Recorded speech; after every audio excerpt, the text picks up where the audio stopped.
What are the fundamentals of animation? The 12 principles of animation outline techniques, concepts, and one fundamental to the novice animator so they can achieve believable motion in their work. The problem is that this list doesn't outline what something needs in order to be animation. Seeing that many animations don't use a number of these principles, it can be hard to justify which principle is really more important than the others, and to decide what you should learn first. What can you do? That's where the fundamentals come in. Hey guys, it's Sebastian here from the Noble Frugal Studio. In this video, I'm going to introduce you to the true fundamentals of animation. These core principles apply regardless of your style. They will always be relevant. Be sure to leave me a like, and let's get started.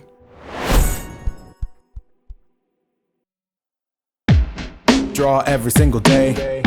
Anytime I get the chance, the studio is up to date with features. I'ma teach you what the 2.0 update's about. Look, it doesn't really matter what you wanna make. You can draw, paint, illustrate, even animate. Something that you gotta know at the same time is to always update it. More features on the plate, cause hey, Clip Studio is working in the paint. There's more that I gotta say about the sequel. The second version is amazing. You can make your own faces. 3D integration, go customize any kind of trade in an instant, finish it, don't forget to hit the save. Realistic color mixing is found in a new window. Shadows auto-generated quickly, rendering shades and tones and loads of intrigue. Reference your hands and focus your camera to model poses wherever you go. Check the link below. Animation is motion that you draw. I define the fundamentals of animation as the basic truths that make animation possible. There are three, technically four, fundamental concepts that make animation work. They are timing and spacing, mechanics, and story. Every single movement you see is a combination of these three principles. Time and space create the potential for motion. Motion occurs due to the laws of mechanics. And finally, our brain interprets a sequence of motion to determine what happened. That's the story. Let's get to know more about each fundamental so you can have a sturdy foundation to house your extensive animation knowledge. Timing and spacing. Timing is when you see something, and spacing is where you see it. The collaboration of time and space creates the potential for motion. In my opinion, animators should learn this first because we're going to learn about mechanics and storytelling through the lens of timing and spacing. When time and space are considered together, we get the concept of speed, spacing over timing, which we talked about in a previous video. And a familiar timing and spacing technique is straight ahead and pose to pose. These two workflows aren't fundamental in themselves. They're just methods you can use to achieve your goals when animating. Organizing your animation knowledge becomes simple once you understand this first fundamental. We can categorize each new concept we learn about based on whether it fits under timing, spacing, or timing and spacing. Let's try it with the next fundamental, mechanics.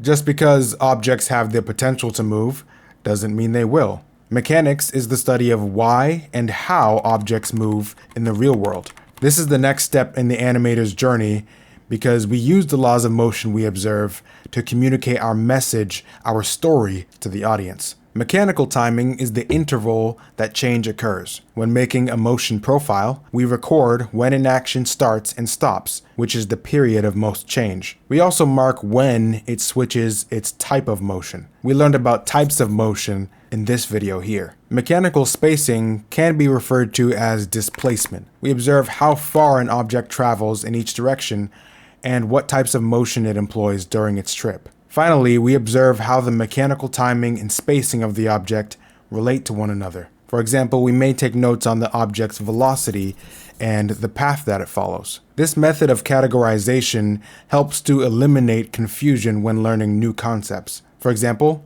we'll take three related animation concepts: follow-through, overlapping action, and drag. Follow-through describes how objects continue to move after the main body has stopped. Movement requires timing and spacing, so we'll put it in the timing and spacing category. Overlapping action describes the offset in timing of the main body and its appendages. And drag describes an offset in position of the appendages of the main body. So in reality, these are all the same concept, but viewed in the lens of timing, spacing, and then timing and spacing.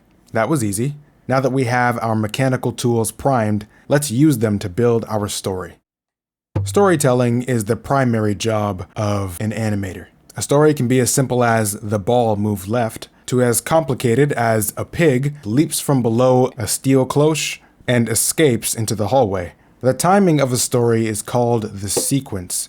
It's the order in which events of a story happen. The spacing in a story is called posing. Poses contain location and orientation data essential for the brain's interpretation of a story. And finally, the timing and spacing of a story is staging. Staging is the art of posing subjects in a sequence. It encompasses both time and space. Put simply, when someone does something and where they do it drastically changes the story. Some familiar story concepts and techniques include, from top to bottom, squash and stretch, solid drawing, appeal, secondary action, and anticipation.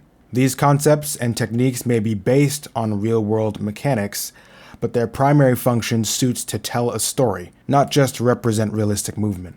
Now that we understand how to categorize animation principles according to their root fundamental, how do we use this knowledge to help us animate? Simple. Say you learn about a new animation concept. For example, we'll use the odd rule. I'm using Clip Studio Paint now to animate this demonstration. In order for you to know how important the odd rule is in relation to the rest of your knowledge, you'll have to place it in a category. The odd rule states that objects that fall due to gravity will do so with a spacing ratio of odd numbers. So how important is the odd rule? Should we add it as a principle of animation? Make it 13? Let's categorize it and find out. First, is the odd rule timing and spacing, mechanics, or storytelling? I'd say it's definitely mechanics, because it's describing how objects behave in the real world. Okay, so is this a concept of mechanical timing, spacing, or both? The odd rule can be employed regardless of the timing, as long as the DPS is consistent. So I'd say the odd rule primarily describes mechanical spacing. Finally, is this an animation technique, or is it an animation concept? Definitely a concept, because it occurs outside of animation. This way, I know the odd rule is not fundamental, it's not technical, and it's not primarily about timing. It's a concept of mechanical spacing.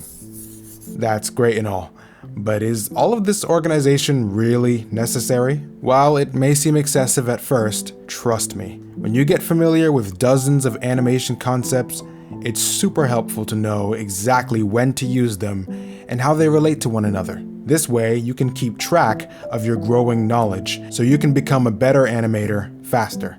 Thank you guys so much for watching this video. I hope you found it helpful. If you're enjoying this free 2D animation course, be sure to leave me a like and consider subscribing for more free animation tutorials. I want to say a huge thank you to my patrons, especially Owen Art on Patreon. I can't thank you guys enough for your loyal support. Thank you so much. And also, special thanks to Clip Studio Paint for sponsoring this video. Check the link in the description below to try Clip Studio Paint version 2 for free for 3 months. That's all from me, folks. I'll catch you next time. Peace.